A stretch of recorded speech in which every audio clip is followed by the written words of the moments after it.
తెలంగాణలో జరగబోతున్న జూబ్లీహిల్స్ అసెంబ్లీ ఉప ఎన్నికలపై తెలుగుదేశం పార్టీ తీసుకున్న స్టాండ్ అన్నది ఇప్పుడు చర్చనీయాంశం అవుతోంది. తెలంగాణ టీడీపీ నాయకులతో ఏపీ ముఖ్యమంత్రి చంద్రబాబు నాయుడు సమీక్ష నిర్వహించారు. ఈ సందర్భంగా వాళ్ళకు చేసిన సూచనలే చాలా గమ్మత్తుగా ఉన్నాయి. మరి బీజేపీ విషయంలో ఎందుకు ఈ స్టాండ్ తీసుకుంది తెలుగుదేశం పార్టీ అన్న దానిపైన కూడా చర్చ నడుస్తోంది. జూబ్లీహిల్స్ ఎన్నికల్లో తెలుగుదేశం పార్టీ పోటీ చేయడం లేదని ప్రకటించారు. ఓకే, అక్కడి వరకు బాగానే ఉంది. కానీ అయితే ఈ ఎన్నికల్లో ఏ పార్టీకి మద్దతు ఇవ్వకుండా తటస్థంగా ఉండాలని చంద్రబాబు నాయుడు చెప్పడమే ఇప్పుడు చర్చనీయాంశం అవుతోంది.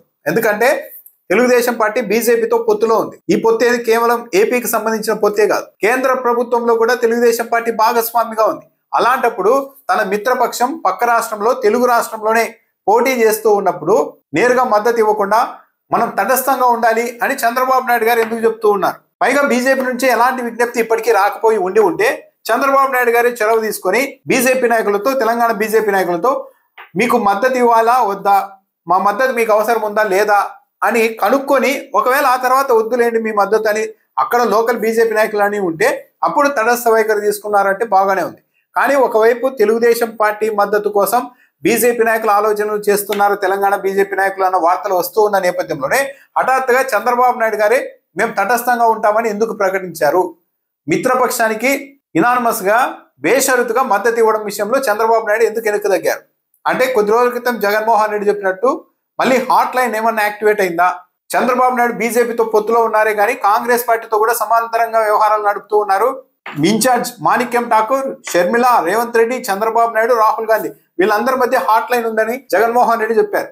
మళ్ళీ ఇప్పుడు ఆ హాట్ లైన్ లో భాగంగానే, ఆ హాట్ లైన్ కు ఐ లవ్ యూ చెప్పే పనిలో భాగంగానే తెలుగుదేశం పార్టీ తెలంగాణలోని జూబ్లీహిల్స్ లో పోటీ చేయకూడదని నిర్ణయం తీసుకుందా? ఏ పార్టీకి మద్దతు ఇవ్వకుండా తటస్థంగా ఉండాలని నిర్ణయం తీసుకుందా?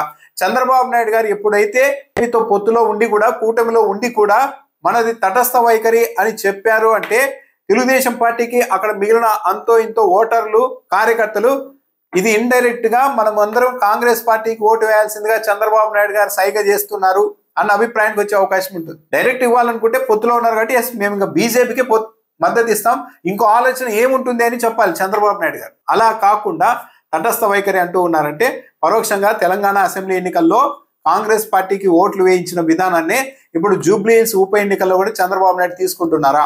దీనిపైన బీజేపీ ఎలా స్పందిస్తుంది? పైగా ఇంకో లీక్ వార్త ఏంటంటే ఒకవేళ బీజేపీ నాయకులు వచ్చి అడిగితే అప్పుడు ఆలోచన చేద్దాం మద్దతు ఇచ్చే విషయంలో అని చంద్రబాబు నాయుడు గారు ఆ మాట కూడా అన్నారని కూడా చెప్తూ ఉన్నారు. అయినా అంత దూరం ఎందుకు వెళ్ళిపోయింది? తెలుగుదేశం బీజేపీ మధ్య సంబంధాలు బాగానే ఉన్నాయి కదా, జస్ట్ చిన్న మాట్లాడుకుంటే సరిపోతుంది కదా, మా మద్దతు మీకు అవసరమా లేదా అన్నది. అది మాట్లాడకుండానే చంద్రబాబు నాయుడు గారు ప్రకటించారంటే బీజేపీకి మద్దతు ఇవ్వడం ఇష్టం లేక కాంగ్రెస్ పార్టీకి మంచి చేయాలన్న ఉద్దేశంతోనే ఈ నిర్ణయం తీసుకున్నారా అన్న ఒక చర్చ అయితే ఇప్పుడు పెద్ద ఎత్తున నడుస్తోంది. దాంతోపాటు బీజేపీ మీద అసంతృప్తిగా చంద్రబాబు నాయుడు గారు ఉన్నారా? తన అసంతృప్తిని తాను అలిగాను అన్న విషయాన్ని బయటకు చెప్పేందుకు ఇలాంటి ప్రయత్నాలు చేస్తున్నారా? జూబ్లీహిల్స్ ఉప ఎన్నికలను వేదికగా వాడుకుంటున్నారా అన్న ఒక చర్చ కూడా నడుస్తోంది. బీజేపీతో కలిసి ఉన్నప్పటికీ, కేంద్రంలో కలిసి ఉన్నప్పటికీ కూడా ఎక్కడా కూడా చంద్రబాబు నాయుడు గారికి ఆయన రాజకీయ అవసరాలకు అనుగుణంగా కేంద్ర ప్రభుత్వ పెద్దలు స్పందించడం లేదు అన్న ఒక చర్చ నడుస్తోంది. దీని మీద తెలుగుదేశం పార్టీ సోషల్ మీడియాలో కూడా తీవ్ర అసంతృప్తి ఉంటుంది. బీజేపీ నాయకులు, కేంద్ర ప్రభుత్వ పెద్దలు తీసుకుంటున్న అనేక నిర్ణయాలపైన టీడీపీ వాళ్ళు విమర్శలు చేస్తూ ఉన్నారు. సో ఈ వాతావరణంలో నేను అలిగాను అని చెప్పేందుకు ఏమైనా ప్రయత్నం చేస్తున్నారా చంద్రబాబు నాయుడు గారు? ఆ కోణంలో కూడా లేదంటే ఇంకా కాంగ్రెస్ పార్టీ అక్కడ గెలవాలి, రేవంత్ రెడ్డితో గతంలో సంబంధాలు ఉన్నాయి కాబట్టి అక్కడ గెలవాలని కోరుకుంటుందా? ఒకవైపు ఏమో కర్ణాటకలో కాంగ్రెస్ ప్రభుత్వం ఉంటే ఆ ప్రభుత్వంతో నారా లోకేష్ గారు వారానికి ఒకసారి గిల్లి గజ్జాలు పెట్టుకుంటూ ఉన్నారు. తెలంగాణలో కూడా కాంగ్రెస్ పార్టీ ప్రభుత్వమే ఉంది. అయినా ఇక్కడ పరోక్షంగా కాంగ్రెస్ కు మద్దతు ఇవ్వాలి అన్నట్టుగా చంద్రబాబు నాయుడు గారు వ్యూహాలు చేస్తూ ఉండడం అన్నదే చాలా గమ్మత్తైన అంశంలా కనపడుతోంది.